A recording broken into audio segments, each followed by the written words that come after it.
দেখুন বন্ধুরা, ছোট্টবেলার সেই স্মৃতি মনে পড়ে গেল, শৈশবকালের স্মৃতি। এভাবে আমরা কত যে গোসল করেছি বৃষ্টির মধ্যে। আসলে দেখুন। হ্যাঁ, হ্যাঁ, হ্যাঁ, হ্যাঁ, এরা সব থেকে ভালো সময় পার করতেছে জীবনের সব থেকে। হ্যাঁ, দেখো, এরা সব থেকে ভালো সময় পার করতেছে জীবনে। আসলে এরা বুঝছে না যে আমরা বড় হলে এই সময়গুলি আমরা মিস করব। দেখুন, মাশাআল্লাহ, প্রচুর বৃষ্টি হচ্ছে, প্রচুর বৃষ্টি হচ্ছে। এই বৃষ্টির মধ্যে এরা গোসল করতেছে।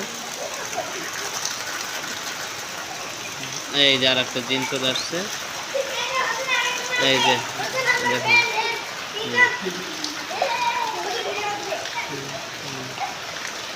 দেখুন, এরা সব থেকে